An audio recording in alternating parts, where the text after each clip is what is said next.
Ang programang ito ay hatid sa inyo ng Air 21. Sagot ko, padala mo!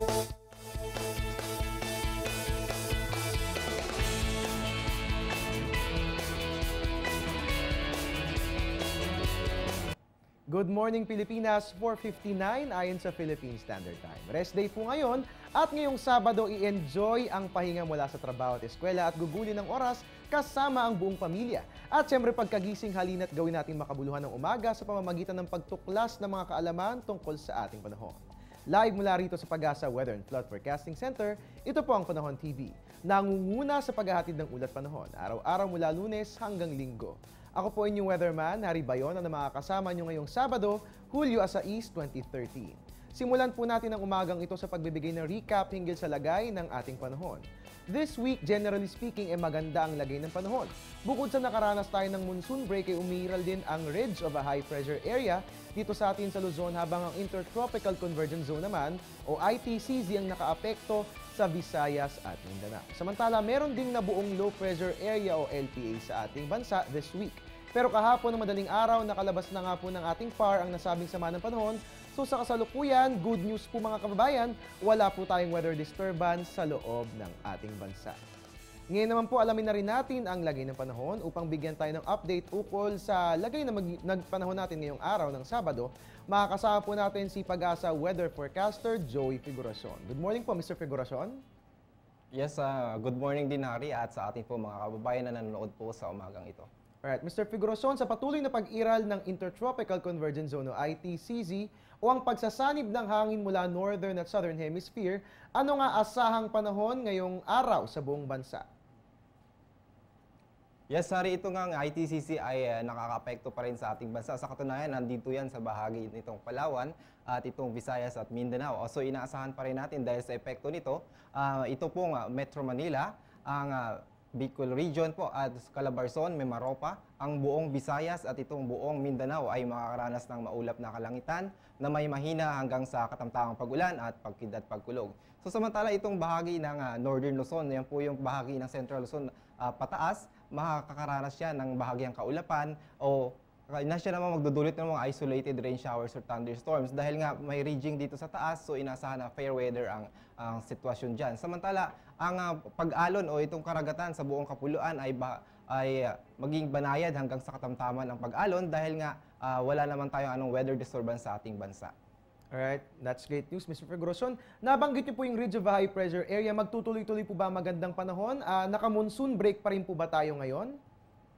Yes, tama ka Harry. May monsoon break pa rin tayo dahil nga tinutulak nitong high pressure area at nagbibigay yan, nagfi-feed yan ng easterly wind at tinutulak yan itong habagat o southwesterly flow at na hindi na nga umaabot sa ating bansa. So, inaasahan pa rin natin na maging prevailing pa rin yung ridge of high pressure area ngayong weekend dito sa Northern Luzon at sa dakong Monday, Tuesday, inaasahan pa rin natin itong ITCZ ang magpagbibigay pa ulan dito sa bahagi ng Visayas at Mindanao area. Alright. Kahapon po, Mr. Figuracion, tuluyan na nga nakalabas ng PAR ang binabantayan nating low pressure area o LPA. At dahil may ITCZ pa rin sa ating bansa na siya ring breeding ground ng LPA, posible po bang magkaroon na naman tayo ulit ng isang sama ng panahon? So Harry, magandang balita nga sa ating mga kababayan dahil base sa ating inilabas na 7-day weather outlook kahapon, wala tayong anuman nakikitang sama ng panahon o LPA. Although itong ITCZ ay converging area wind converging zone yan, wala naman tayo nakikitang pagsalubong ng hangin na maaaring magbuo na tinatawag nating LPA. Although may mga liit na sirkulasyon, hindi naman na nakikita natin na maging nasa kategoryang LPA. Dahil mababa lang sirkulasyon yan at maaaring namang mag-dissipate at yan ang nagbibigay nitong mga kaulapan o itong mga convective clouds na nagbibigay ng paulan sa ilang bahagi ng ating bansa. Mr. Figuracion, na pag-uusapan na po natin yung ITCZ. Usually ang ITCZ ay matatagpuan sa timog bahagi ng bansa, partikular po sa Mindanao. Nitong linggo, umabot po ito dito sa atin sa Southern Luzon, partikular po sa Palawan. Ano? Paano po ba yung mekanismo ng paggalaw ng ITCZ at paano ito maabot dito sa atin sa Luzon? Yes, through season kasi Harry, itong ITCZ ay nag-oscillating yan o taas-baba. So, ngayong season, habagat season, una yan naabot dito sa bahagi nitong Mindanao area at by month of o May. So pag June naman, nasa bahagi na yan itong Visayas and so on. So by August, nasa bahagi na yan ng Luzon. So inaasahan natin na fluctuating yan o oscillating dahil hindi naman talaga steady ang kanyang converging zone. So inaasahan natin na mag-oscillate yan from time to time at may kaakibat din yan na epekto sa ilang bahagi o kung saan man siya nandoon, may kaakibat o may flare up kasi yan ang cloudiness at yan yung nagbibigay ng paulan sa ilang bahagi. Although malayo itong ITCC doon sa sinatawag natin na over or across na siya, may kaakibat yan na epekto sa karatig na lugar. Maraming salamat po Mr. Figueroson sa inyong ibinahaging kaalaman sa ating mga kababayan. Bilang panghuli, na lang pong inyong maipapayo sa lahat ng ating mga kababayan ngayong araw ng Sabado.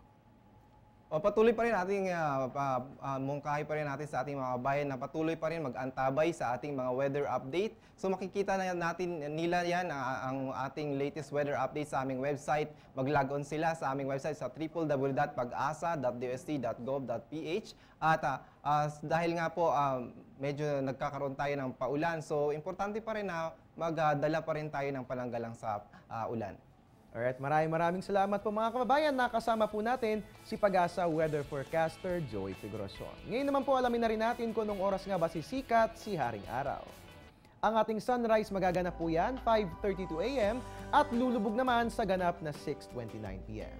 Ang moonrise natin 3:43 AM. Ang moonset naman po natin 4:51 PM. May illumination po yan ng 5% at makikita natin ang new moon sa darating na July 8. Para naman sa ating tidal predictions along Manila Bay, courtesy of NAMRIA, ang ating high tide ay 8:24 AM. May taas po yan na 1.18 meter, habang ang low tide naman natin ay 5:10 PM. May taas po yan na 0.07 meter. Marami pa tayong dapat malaman sa ating weather kung kaya't dyan ka lang at huwag maglilipat ng channel dahil magbabalik po ang Panahon TV.